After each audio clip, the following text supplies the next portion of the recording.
Hey everybody. Well, here we go, right? Another day in quarantine. I'm getting ready to get out of this. Hopefully it's ending soon. Been watching the news lately. There were some protesters in Lansing the other day with some guns, and they've been receiving heavy criticism. I've been working on my guns lately. Shoulder's doing fine, getting back in the gym, so all's well. You know, not bad for 52. I think I'm okay, doing all right. But anyways, so I've been trying to do this video a couple times, be light about it, but also go back to history, go back to recent events, and talk about the criticism that these guys are facing for the guns that they had at the Capitol. Even Hannity said something about that, and I disagree. And I want to give a perspective that I think's been lost or you've been tricked into believing. So I wanted to start out with 1776. The Declaration of Independence. The Declaration of Independence was not a proclamation of war. It was the declaration of intent to self-govern, because they felt that no longer England, Great Britain, served their best interest. Now, people could look at that as a provocation, which is on the other end it was, and it drew the ire, but the representatives who drew that up were very careful not to make it a proclamation of war. They didn't feel that would be in the best interest of the colonists. So as the sanctions and the civil rights violations began to happen, and we didn't quite call them civil rights back then, certain unalienable rights, the colonists felt that they were justified. Many historians and legal scholars will say that the Revolutionary War was a defensive conflict, that the people were just in wanting to be self-governed, and that they didn't start the war, they were simply trying to self-govern. So when you look at that, you look at people, they said, hey, listen, we're setting up this declaration. We are announcing and saying these are our rights. And they're putting it out there for the government in charge to see. And that government didn't like it, so then the people defended themselves, and it became a violent conflict. We won that. Here we are today, almost 250 years later. Now, we look at what happened in Ruby Ridge. I am not in any way, shape, or form promoting white separatism or white supremacy. Not at all. I am simply going to correlate the events from that, the legal events that happened from that single event, and talk about how some of the outcomes of that and how they may or may not reflect on what those people in Lansing were doing, and how they may or may not correlate to what was done in 1776. We do not have the right to overthrow our government. We have elections every 2 to 4 years. Matter of fact, the speaking of it and presenting a clear and present danger is prosecutable.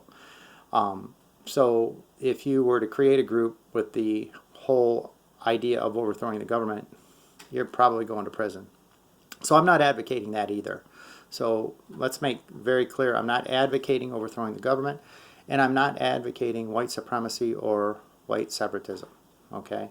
But the event of Ruby Ridge was kind of significant, and it established certain rights and reinforced certain rights.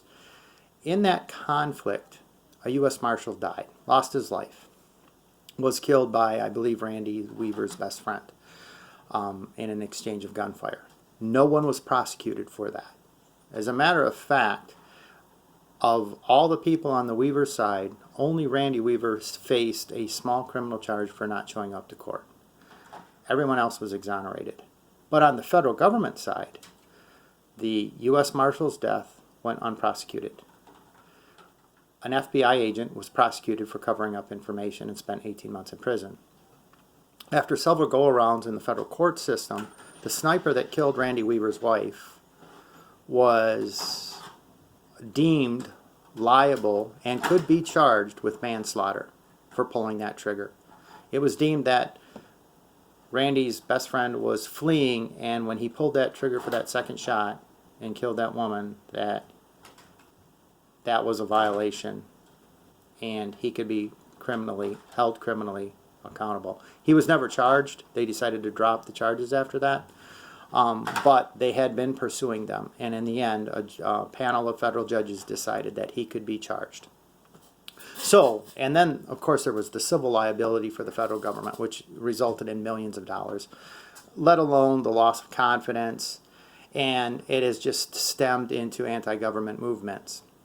So, when you look at that, you realize that our rights to defend ourselves are very, very important, and they're supported by the Constitution. We have a right to defend ourselves. Even if it's the government infringing on those rights, we have a right to defend ourselves. So when you look at the people in Lansing, for example, the people in Lansing simply were enforcing or congregating peacefully their First Amendment right to protest. They also were supporting or enforcing their Second Amendment right to bear arms. Let's talk about the Second Amendment for a moment. The Second Amendment is very specific in the words that it chooses. It doesn't say you have the right to own guns or own arms. You have the right to own a firearm, okay? It doesn't say that at all. What it says is it's very specific, the right to bear. Now look up the word bear. It means to carry on a person, right? Michigan is an open carry state. It is legal to open carry a firearm in Michigan.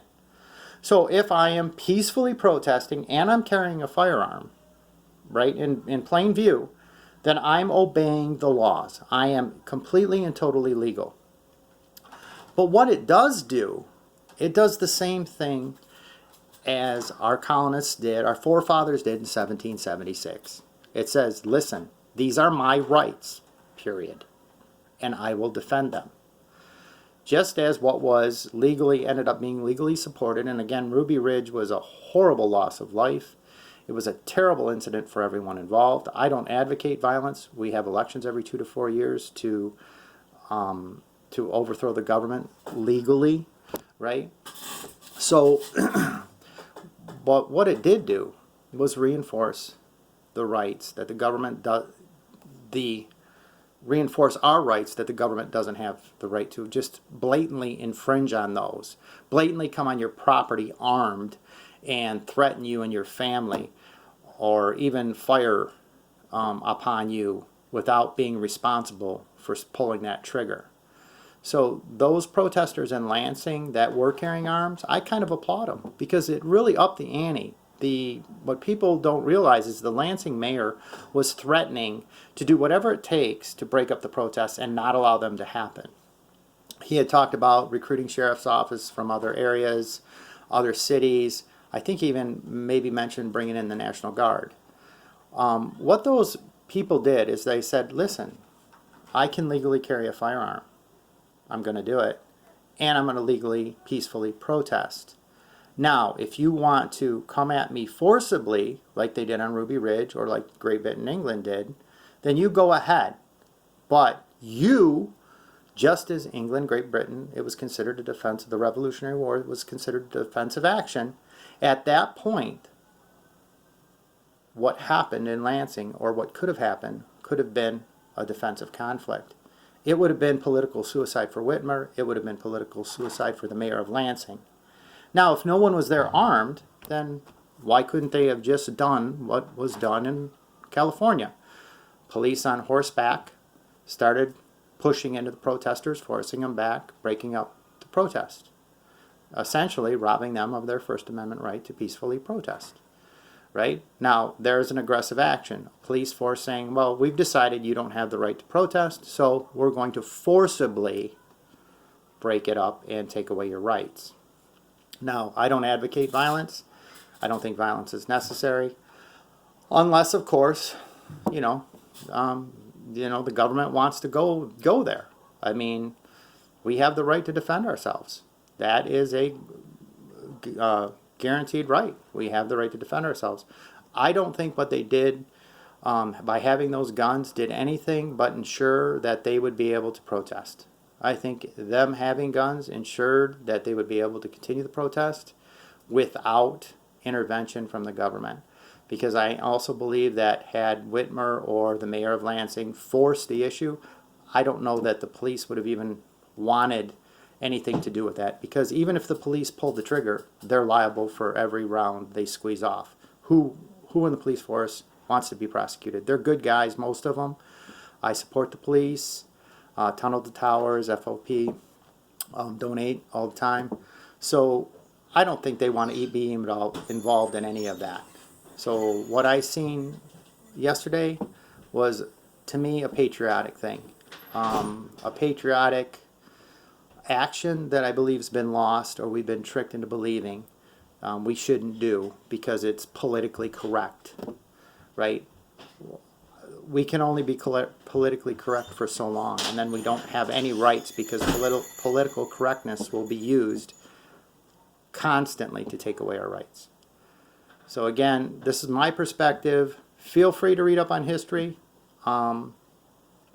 Check it out if you don't believe me, but I don't believe that they deserve scrutiny or criticism the way that I've seen it. I believe what they did was actually pretty righteous. And when you look at what California is doing to their protesters, how they're stifling free speech by enlisting YouTube and Facebook to delete videos, you know, I have a problem with what's going on here in the United States. Kind of like what they do in China, which is a communist country. But we can change that. We have laws, we have elections. Peace out, be happy, be safe. Hopefully this quarantine ends. Take care of yourselves. God bless.